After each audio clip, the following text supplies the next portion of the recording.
तो कैसे हैं मेरे सभी प्यारे साथी। स्वागत है आप सभी का Kumar Gaurav current affair class notes में। और आपका साथी, आपका दोस्त, आपका हमदम, आपका चाहने वाला, आपका मित्र आप सभी के लिए लेकर हाजिर है Kumar Gaurav current affair class notes. और आज के इस बेहतरीन सी क्लास में आज हम बात करेंगे 20 अप्रैल 2022 के कुछ top most important current affairs पर। सभी क्वेश्चनों को बेहतरीन तरीके से एनालिसिस करने वाले हैं हम।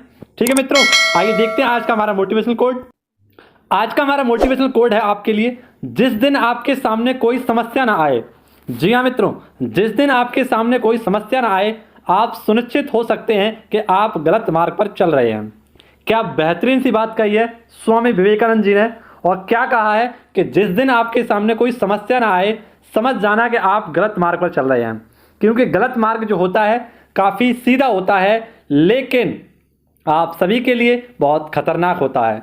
लेकिन अगर सच्चाई का रास्ता आप पकड़ेंगे वह कुछ समय के लिए कुछ तो टेढ़ा मेढ़ा होगा, लेकिन आपको अच्छे मार्ग पर लेकर जाएगा। ठीक है मित्रों, तो वह रास्ता है आपका मेहनत का रास्ता। मेहनत का मार्ग कभी गलत नहीं होता और मेहनत करने वालों की कभी हार नहीं होती। ठीक है मित्रों, तो इसी प्रकार से अपने सामने अगर समस्या आती है तो उनका सामना करें, उनसे डरे नहीं कि अरे हमें तो क्या हो रहा है, समस्याएं आ रही हैं, हम तो लड़ नहीं पा रहे भैया, सब बेकार हो रहा है। यदि आपके जीवन में समस्याएं आ रही हैं तो आप शिखर तक पहुंचने वाले हैं, इस बात को याद रखिए। क्योंकि इतने महान व्यक्ति अगर इतनी बड़ी बात कह सकते हैं तो उसमें कोई ना कोई बढ़िया सा फैक्ट छुपा हुआ होगा। तो मित्रों, इसी मोटिवेशनल कोट के साथ अपने आप को ऊर्जावान बनाना है और पूरी वीडियो को अंत तक देखना है। अगर जरा सी भी वीडियो आपको पसंद आए, मेहनत पसंद आए तो वीडियो के सदस्य बनना, चैनल के सदस्य बनना। ठीक है, आइए शुरुआत करते हैं पहले से क्वेश्चन की। पहला क्वेश्चन आप सभी की स्क्रीन पर है और बेहद इंपॉर्टेंट क्वेश्चन है। इसमें कुछ बेहतरीन जानकारियां आपको बहुत सरल रूप में बताने वाला हूं। पूछा गया है विश्व धरोहर दिवस। विश्व धरोहर दिवस कब मनाते हैं, ये पॉइंट आपसे पूछा गया है। विश्व धरोहर दिवस कब मनाते हैं, तो प्रत्येक 18 अप्रैल को विश्व धरोहर दिवस मनाते हैं। इस दिवस की शुरुआत 1983 में यूएनओ, माननीय यूएनओ के द्वारा इसको स्टार्ट किया गया था। यूनाइटेड नेशन ऑर्गेनाइजेशन के द्वारा इसे स्टार्ट किया गया था। और इस बार 2022 की थीम रखी गई है धरोहर और पर्यावरण। क्या मित्रों, धरोहर और पर्यावरण। ये पॉइंट आप सभी लोगों को याद हो रहा है कि 18 अप्रैल को विश्व धरोहर दिवस मनाते हैं। 18 अप्रैल को विश्व धरोहर दिवस मनाते हैं क्योंकि यूएनओ के द्वारा 1983 से इसे मान्यता प्रदान की गई थी। ठीक है, अब आप सभी के लिए क्यों की गई थी, तो वर्ल्ड हेरिटेज जो साइट है इनमें जागरूकता बढ़ सके, इनके प्रति लोगों की जागरूकता बढ़ सके, इसलिए इसे स्टार्ट किया गया था। अब हाल ही में मैंने आपको एक क्वेश्चन बताया था कि साइक्लोपिन दीवार, ये चीन की तरह एक दीवार है जो कहाँ पर पड़ती है, राजगीर बिहार में। अब मित्रों, ये चर्चा का विषय क्यों बनी है, इसे यूएनओ, माफ करना, इसे यूनेस्को की वर्ल्ड हेरिटेज साइट में शामिल करने के लिए प्रस्ताव पारित किया गया है। ठीक है, अब आप सभी को पता है मित्रों कि हमारे पास कुल वर्ल्ड हेरिटेज साइटों की संख्या कितनी है, 40। कितनी, 40। और 40 भी हमें आप सभी को पता है, रट लिया हमने, धौलावीरा है। कौन सी है, धौलावीरा, जो गुजरात में पड़ती है। 40वीं वर्ल्ड हेरिटेज साइट है। लेकिन आप सभी को यहाँ पर ये पॉइंट याद रखनी है कि इनमें जो 40 हैं वो बटे हुए हैं। जैसे 32 जो है हमारी सांस्कृतिक धरोहर है, 7 हमारी प्राकृतिक है, जबकि 1 हमारी मिश्रित धरोहर है। ठीक है, जो काजीरंगा नेशनल पार्क है। ठीक है मित्रों, ये आप सभी लोग याद रखेंगे। इसी के साथ साथ इसमें ये अलग से हमारी होती हैं, ये इंटेंजिबल साइट जो होती है, अमूर्त धरोहर, इनकी संख्या कुल कितनी है, 14 है। और ये 14 संख्या कैसी है, अमूर्त धरोहर का मतलब होता है जिन्हें हम छू नहीं सकते हैं, यानी जिसको हम भाव के द्वारा देख सकते हैं। जैसे इसमें 14वें नंबर की जो स्टार्ट की गई है, शुरुआत की गई है, शामिल की गई है इसमें, वो है दुर्गा पूजा। कौन सी मित्रों, दुर्गा पूजा, इसे शामिल किया गया है। ये कोलकाता की है, इसमें शामिल किया गया है। ये सारे इंपॉर्टेंट क्या थे आपके लिए, कुछ क्वेश्चन थे जो वर्ल्ड हेरिटेज साइट से आपको याद रखने थे। अब आपके लिए मैं पहले क्वेश्चन में बहुत अच्छी चीज लेकर आया हूं, इसे अगर आप देख रहे हैं तो आपके 1 नंबर क्वेश्चन 101% पक्का होने वाला है और आपको दैनिक जीवन में इन चीज़ों को जानना जरूरी भी है। तो आइए देखते हैं क्या है इसमें खास। तो लगभग 34 से 5 बार हम इसका रिवीजन करने वाले हैं और आशा करता हूं आपको ये सारे पॉइंट याद भी हो चुके होंगे। जैसा कि मैंने आपको बताया था कि भूवैज्ञानिक विरासत स्थल है ना, हाल ही में इन्हें खोजा गया था और 2 नए भूवैज्ञानिक विरासत स्थलों को खोजा गया था। पहला था शिवालिक जीवाश्म, और ये कहाँ पर था, हिमाचल प्रदेश में। कहाँ पर मित्रों, हिमाचल प्रदेश में था। दूसरा था स्टोमैक्टोलाइट बियरिंग लाइम, ये सिक्किम में था। और इन दोनों को मिलाकर इनकी संख्या हो गई कितनी, 34। ठीक है, भूवैज्ञानिक सर्वेक्षण। और इसके हाल ही में नए महानिदेशक भी बनाए गए थे, इनका नाम भी आप सब लोग याद रखना, डॉक्टर एस राजू।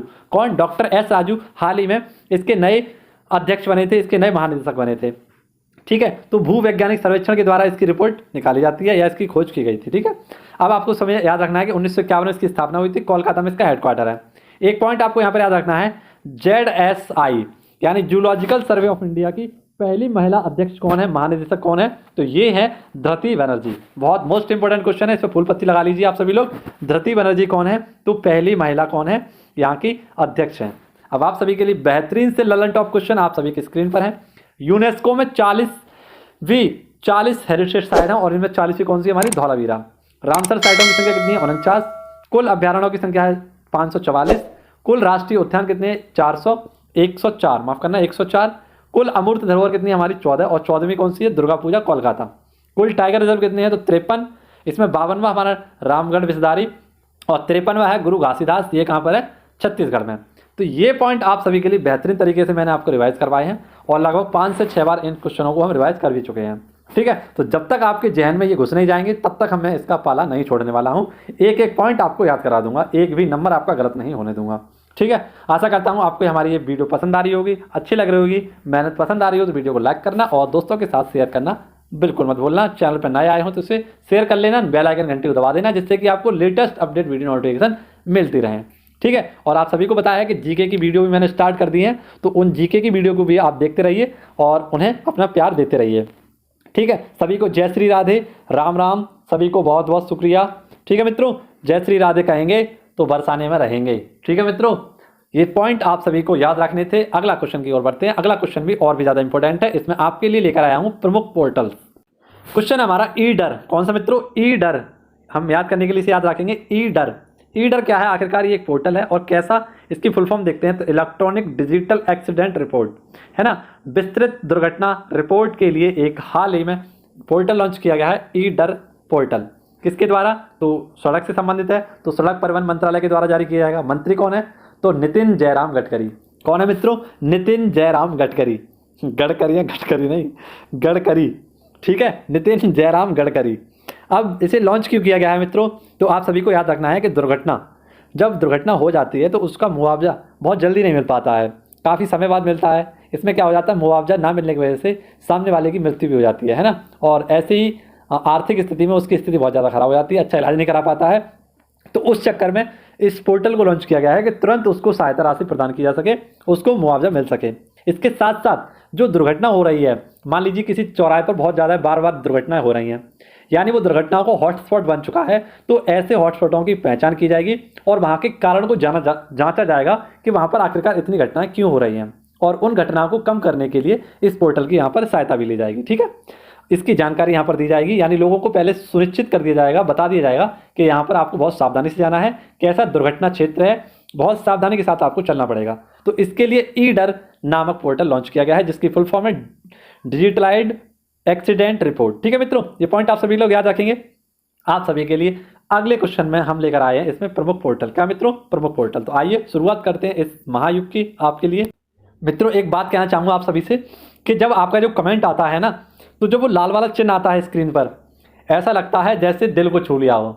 तो मैं वो लाल चिन्ह हमेशा देखना चाहता हूँ, यानी जब भी मैं फ़ोन ऑन करूँ तो वो मैं चाहता हूँ कि उस लाल चिन्ह को देखूँ, क्योंकि जो यूट्यूब स्टूडियो का जो चिन्ह बनकर आता है कमेंट वाला, वो दिल को छू लेता है, इतना सुकून देता है दिल को। जब आप कमेंट करते हैं तो बहुत अच्छा लगता है। ठीक है, अगर आप चाहते हैं कि इसी प्रकार से मुझे अच्छा लगता रहे और मैं आपके लिए कुछ हेल्प कर रहा हूँ, तो उस लाल वाले टिक को आने दीजिए। चलो, दिन में कम से कम 100-150 बार आना चाहिए वो। ठीक है, आप सभी का बहुत बहुत मैं शुक्रिया अदा करूँगा कि अगर मेरे साथ ऐसा होता है तो। ठीक है, वैसे तो कहते हैं तो कोई करता नहीं है, लेकिन फिर भी आपको अगर अच्छा लगे तो कर देना। ठीक है, कमेंट करेंगे तो वहाँ पर लाल टिक आता है, वाह भाई वाह, क्या दिल को सुकून मिलता है, एकदम दिल से अच्छा लगता है। वो कहते हैं ना, कैसे दिल से अच्छा लगता है, दिल को सुकून मिलता है, एकदम बढ़िया वाला। आपके सामने पोर्टल है निपर अनुसंधान पोर्टल। तो हाल ही मनसुख मंडाविया जी के द्वारा, जो मनसुख मंडाविया कौन है? स्वास्थ्य मंत्री, इनके द्वारा स्टार्ट किया गया था प्रमाणिकता चेक करने के लिए। भारत का पहला जियो पार्क कहाँ पर खुलेगा? तो ये खुलेगा लमेटा, जबलपुर, मध्य प्रदेश में। ये दूसरा क्वेश्चन यहाँ पर आ गया पोर्टल में। क्विट तंबाकू ऐप, ये WHO के द्वारा स्टार्ट किया गया था। परामर्श 2022 क्या है? तो करियर काउंसलिंग वर्कशॉप है, ये भी एक प्रकार का पोर्टल है। ठीक है, अगला क्वेश्चन, क्वेश्चन नंबर 3, बेहतरीन सा क्वेश्चन है।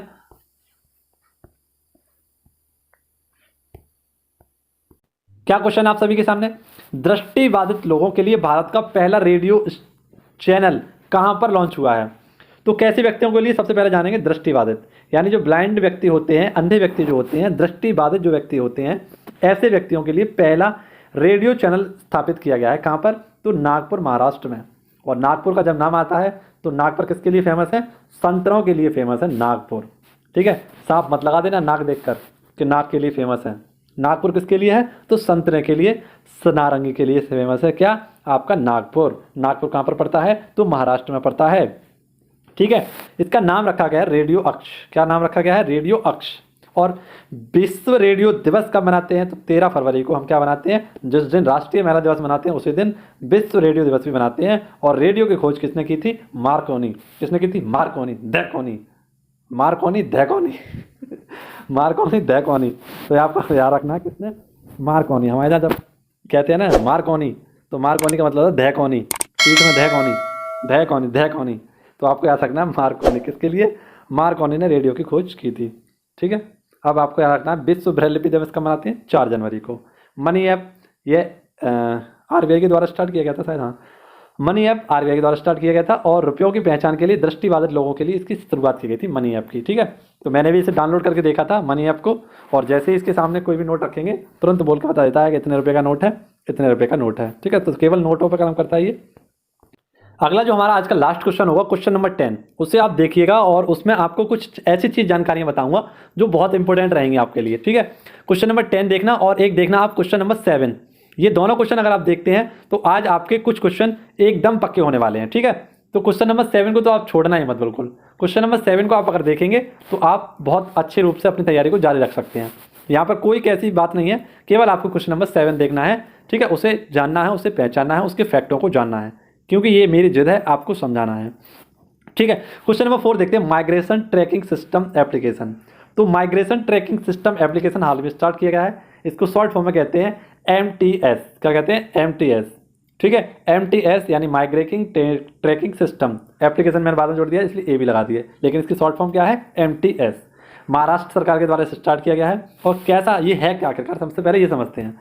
तो जैसे आप मान लीजिए आप उत्तर प्रदेश में रहते हैं। कहाँ रहते हैं? उत्तर प्रदेश में रहते हैं। मैं उत्तर प्रदेश में रहता हूँ, कोई बिहार में रहता है, कोई राजस्थान में रहता है, कोई मध्य प्रदेश में रहता है, कोई उत्तराखंड में रहता है। यानी ये 28 राज्य हैं। इन 28 राज्यों में से किसी भी अगर राज्य में रहते हैं और यहाँ पर कोई भी व्यक्ति अगर काम करने आता है ना, तो उसकी ट्रैकिंग के लिए कैसे, उसकी ट्रैकिंग के लिए कुछ स्टार्ट किया जाएगा।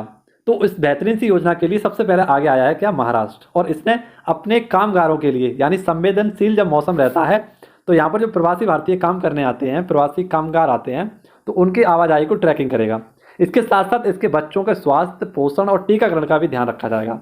इसके लिए इस माइग्रेशन ट्रैकिंग सिस्टम को स्टार्ट किया गया है। ठीक है, ये पॉइंट आप सभी को याद हो रहा है? अच्छा जी, अब आपके लिए महाराष्ट्र स्पेशल कुछ स्पेशल फैक्टर, जैसे मुंबई इसकी राजधानी है और सालसेट द्वीप पर यह बसा हुआ है। आप सभी को पता है महाराष्ट्र के मुख्यमंत्री कौन है? तो उद्धव ठाकरे। कौन है? उद्धव ठाकरे साहब क्या है? यहाँ के मुख्यमंत्री हैं। मुख्यमंत्री कौन है? उद्धव ठाकरे। ये पॉइंट आप सभी लोग याद रखेंगे। थालघाट दर्रा तो मुंबई और नासिक के मध्य पड़ता है। भोरघाट दर्रा ये मुंबई और पुणे के मध्य पड़ता है। कमेंट बॉक्स में आपको एक और दर्रे का नाम बताऊंगा जिसका आंसर देना होगा। पालघाट दर्रा। कौन सा मित्रों? पालघाट दर्रा किस किस के मध्य पड़ता है? स्टैचू ऑफ नॉलेज हाल ही में लातूर महाराष्ट्र में स्टार्ट किया गया था। तो जो शिक्षा, मतलब आप सभी को पता है कि जो शिक्षा जितना ज़्यादा पिएगा वह उतना ज़्यादा दहाड़ेगा। शिक्षा वह शेरनी का दूध है जो जितना पिएगा वो उतना दहाड़ेगा। ठीक है, तो मैं पानी पी रहा हूँ इसलिए मैं क्या कह रहा हूँ, जो जितना पिएगा शिक्षा को वो क्या करेगा? वो उतना ही दहाड़ने वाला है। ठीक है मित्रों, उतना ही ज़्यादा चिल्लाने वाला है। जिस प्रकार से आप चिल्लाते हैं कमेंट बॉक्स में, आपको चिल्लाना है किसमें? कमेंट बॉक्स में। जितने ज़्यादा क्वेश्चनों के आंसर देंगे आप सभी लोग लिखने के साथ साथ उन्हें याद भी कर लेंगे। ठीक है, तो जितने भी हो करें क्वेश्चन लिख दिया करें कमेंट बॉक्स में, मैं ना पूछूं तब भी लिख दिया करो। ठीक है, माझी वसुंधरा अभियान यह भी कहाँ पर स्टार्ट किया गया था? महाराष्ट्र में। समैतिक बाल विकास योजना ये 1975 की योजना है। ठीक है मित्रों, इसको याद रखना, समैतिक बाल विकास योजना। अगला क्वेश्चन, क्वेश्चन नंबर 5 आप सभी के बीच में है, बेहद इंपॉर्टेंट क्वेश्चन है और इसमें हम करेंगे बुक्स का भंडारा। क्या करेंगे? बुक्स का भंडारा करेंगे। और आप सभी को बताया बुक्स का भंडारा हो चुका है, तो इन सभी की पूरी लिस्ट मैंने आप सभी के लिए बनाई है। तो बुक्स का भंडारा आप सभी के लिए बहुत ज़्यादा इंपॉर्टेंट रहने वाला है। पहले देखते हैं ये वाली बुक कौन सी है हमारी। The book the boy who wrote the constitution. The boy who wrote the constitution. लेकिन अगर मैं यहाँ पर होता तो लिखता the boy who crack the competition. The boy who crack the competition. SSC, railway, NTPC who crack the competition. ठीक है, तो यहाँ पर आपको बुक याद रखनी है, the boy who wrote the constitution, बेहद इंपॉर्टेंट बुक, और इसे लिखा है राजेश तलवार ने। किसने? राजेश तलवार ने। इसमें बाबा साहेब भीमराव अम्बेडकर की बचपन की कहानी, उनके संघर्ष की कहानी, उनके बलिदान की कहानी इसमें दी गई है। ठीक है, आप सभी लोग जानते हैं कि आज हम समानता का अधिकार रखते हैं, यानी अगर कोई दलित का बच्चा हो चाहे किसी जनरल का बच्चा हो, सब समान रूप से बैठेंगे क्लास में। लेकिन सोचिए उस वक्त जब मित्रों यहाँ पर जनरल के बच्चों को ऊपर बैठाया जाता था और दलितों के बच्चों को पीछे बैठाया जाता था, नीचे बैठाया जाता था, क्लास से बाहर बैठाया जाता था। उस समय पढ़कर लिखकर आज हम उनको पढ़ रहे हैं, आज हम उनको जान रहे हैं। आज पीएचडी करने वाले व्यक्ति भी इनके सभी नियमों का, कानूनों का पालन कर रहे हैं और उन्हें पढ़ रहे हैं, है ना। तो ऐसे हैं हमारे डॉक्टर BR अम्बेडकर, जिनके बारे में मैं तुच्छ प्राणी आपको कुछ नहीं बता सकता। ठीक है मित्रों, ये सारी भ्रम है आप सभी के सामने जो रखे जाते हैं, लेकिन इस महान व्यक्ति के बारे में आप सभी को मैं कुछ नहीं बता सकता, कुछ नहीं समझा सकता।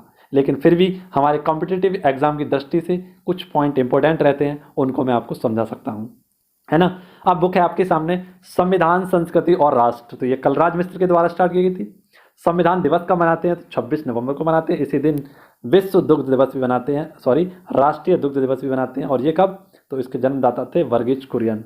अब बुक्स का भंडारा आप सभी के लिए है, तो पेश होता है बुक्स का भंडारा। इसमें आपको दो चीज़ कराऊंगा, एक तो बुक्स, और बुक्स के साथ साथ उनके जो पुरस्कार हैं उनको भी इसमें क्लियर कराऊंगा। तो 30वां सरस्वती सम्मान किसे दिया गया था? ये दिया गया था शरण कुमार लिम्बाले को। किसके लिए? सनातन के लिए। कैसे याद रखेंगे? तो सा फॉर सरस्वती, सा फॉर शरण कुमार और सा फॉर सनातन। तो ट्रिपल एस हो गया कौन? ये हो गया शरण कुमार लिम्बाले। सनातन धर्म के लिए 30वां सरस्वती सम्मान दिया गया। नेक्स्ट आप सभी के सामने है 30वां व्यास सम्मान, तो शरण पगारे को दिया गया था पाटलिपुत्र की सामग्री के लिए। नेक्स्ट मैन बुकर पुरस्कार 2020 किसे दिया गया? तो डगलस स्टुअर्ट को दिया गया था, सगी बहन के लिए। इनकी बुक का नाम था सगी बहन। मैन बुकर पुरस्कार 2021 किसे दिया गया? तो डेमन गैलगट को दिया गया, द प्रॉमिस के लिए। किसके लिए मित्रों? द प्रॉमिस के लिए। अगला क्वेश्चन है अंतर्राष्ट्रीय मैन बुकर पुरस्कार 2020 किसे दिया गया था? मार्के रुकास रजनेवेल्ट, और ये द डिस्कम्फर्ट ऑफ इवनिंग के लिए इन्हें दिया गया था। 2021 का किसे दिया गया है? तो डेविड डायो, at blood order line is black, इसके लिए दिया गया था। ठीक है, और असम वैभव पुरस्कार किसे दिया गया था? रतन टाटा को रतन टाटा को किसे दिया गया है? रतन टाटा को। क्वेश्चन नंबर 6 आप सभी के सामने है, पॉइजन पिल। ठीक है, पॉइजन पिल क्या है आखिरकार? तो ये कंपनी अधिग्रहण करने से संबंधित एक बिल है। ठीक है, इसे जारी किया है हाल ही में किसने? तो ट्विटर के द्वारा इसे स्टार्ट किया गया है। इसमें होता क्या है? सीमित समय में शेयर धारक योजना। कैसी? सीमित समय के लिए शेयर धारक योजना होती है। अतिरिक्त छूट पर शेयर प्रदान किए जाते हैं, लेकिन 15% से अधिक इसमें छूट नहीं दे सकती। ठीक है, ऐसा कब होता है? जब कंपनी को लगता है कि उस पर ज़बरदस्ती अधिग्रहण किया जा रहा है, तब उसे ये जारी कर देता है। और हाल ही में ट्विटर ने इसे जारी किया है, क्योंकि आपको पता है एलोन मस्क ने यहाँ पर ट्विटर में 9.2% शेयर खरीदे हैं, और उनको ऐसा डर लग रहा है ट्विटर वालों को कि कहीं वो हमारे कंपनी पर कब्जा ना कर लें। इसके लिए कंपनी अधिग्रहण इस बिल को लाया गया है, जिसका नाम है पॉइजन पिल। क्या नाम है? पॉइजन पिल, यानी जहर की गोली। अगला क्वेश्चन आपकी स्क्रीन पर है, 29वें थल सेना अध्यक्ष।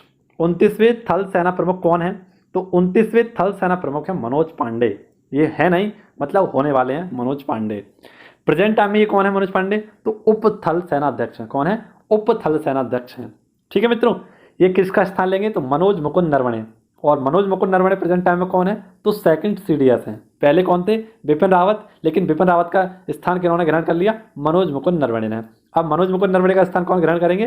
तो मनोज पांडे। कौन करेंगे? मनोज पांडे। ये पॉइंट आप सभी को क्लियर हो रहा है? ठीक है, ये थल सेना अध्यक्ष होंगे। ठीक है, आप सभी लोग पॉइंट याद रखना। अब आपके लिए बेहतरीन से जिन क्वेश्चनों के मैं बारे में चर्चा करने वाला था, वो क्वेश्चन आपके सामने है। जैसे थल सेना दिवस कब मनाते हैं? 15 जनवरी को। कब मनाते हैं? 15 जनवरी को। और थल सेना दिवस 15 जनवरी को मनाते हैं। वायु सेना दिवस 8 अक्टूबर को मनाते हैं, और जल सेना दिवस मनाते हैं 4 दिसंबर को। तो ये रिवर्सेबल कर लेना आप सभी लोग, आगे पीछे हो गए हैं। जैसा कि मैंने चिन्ह लगा दिए हैं, इसको नीचे उसको ऊपर, इसको नीचे इसको ऊपर। केमिस्ट्री में भी आप पढ़ते थे टॉय टॉय टॉय टॉय, तो ऐसे टॉय टॉय टॉय कर लेना। ठीक है, आगे पीछे ना कर लेना। अब आप सभी के सामने प्रथम और प्रेजेंट टाइम में जो अध्यक्ष हैं उनके बारे में बताने वाला हूँ। जैसे प्रथम थल सेनाध्यक्ष कौन थे? राजेंद्र सिंह। वायु सेनाध्यक्ष कौन थे? तो S मुखर्जी। और नौ सेनाध्यक्ष कौन थे? रामदास कटारी। कौन थे मित्रों? रामदास कटारी। ये पॉइंट आप सभी को क्लियर हो रहे हैं। और प्रेजेंट टाइम में कौन है? तो मनोज पांडे होने वाले हैं थल सेना के। वायु सेना के हैं VR चौधरी, और नौसेना के हैं R हरि कुमार। ये दोनों के दोनों नए बने हैं। ठीक है, आप सभी लोग इनका नाम याद रखना। अगला क्वेश्चन नंबर 8 आप सभी की स्क्रीन पर है। देश का पहला इंटरनेशनल स्किल इंडिया सेंटर, तो देश का पहला स्किल सेंटर खोला जा रहा है। कमेंट बॉक्स में आप सभी लोग बताना कि आपके पास या आपके गांव, आपके शहर के पास कौन सा स्किल सेंटर है। अगर कोई भी स्किल सेंटर है तो इसका पता आप कमेंट बॉक्स में एक बार डाल देना, ठीक है। तभी आपको ये क्वेश्चन याद भी हो जाएगा कि इंटरनेशनल स्किल इंडिया कैसा होगा। ये इंटरनेशनल स्किल इंडिया सेंटर होगा, है ना। जो PMKVY होता है इसी इनको कहते हैं स्किल इंडिया सेंटर, और ये अंतर्राष्ट्रीय लेवल पर बनने वाला है। कहाँ पर बनेगा? तो भुवनेश्वर उड़ीसा में। कहाँ पर? भुवनेश्वर उड़ीसा में। वही भुवनेश्वर जिसे हम फर्स्ट स्मार्ट सिटी के रूप में भी जानते हैं। फर्स्ट स्मार्ट सिटी कौन है? तो भुवनेश्वर उड़ीसा में। और जैसा कि मैंने आपको बताया था कि पुरुष हॉकी वर्ल्ड कप 2023 इसका आयोजन कहाँ पर होने वाला है? तो भुवनेश्वर के कलिंगा स्टेडियम में होगा और राउरकेला के स्टेडियम में होने वाला है। राउरकेला में कौन सा है? तो बिरसा मुंडा स्टेडियम, जो कि हॉकी का विश्व का सबसे बड़ा स्टेडियम होने वाला है, ठीक है। यहाँ पर क्या होगा? कौशल विकास को बढ़ावा दिया जाएगा और नौकरी के अवसरों को बढ़ावा दिया जाएगा। शुरुआत किसके द्वारा की गई है? तो धर्मेंद्र प्रधान, जो कि शिक्षा मंत्री और कौशल विकास मंत्री हैं। कौन है? शिक्षा मंत्री और कौशल विकास मंत्री हैं। ये पॉइंट आप सभी को स्क्रीन में याद हो रहे हैं। क्वेश्चन नंबर 9 आपकी स्क्रीन पर है और इसका आंसर आप सभी को बताऊंगा, इसकी बेहतरीन से पॉइंटों को आपको समझाऊंगा। तो किस राज्य में, मित्रों पूछा गया है, किस राज्य में तराई हाथी। सबसे पहले हम इस क्वेश्चन को देखने से पहले एक जोक है आपके लिए, उस जोक को आप सभी बताना समझ में आया तो मेरे तो समझ में नहीं आया था। ये है मित्रों, जोक क्या है? जोक में आपसे कहा गया है कि बॉस ने जोक सुनाया, पूरी टीम हंसने लगी सिवाय पप्पू के।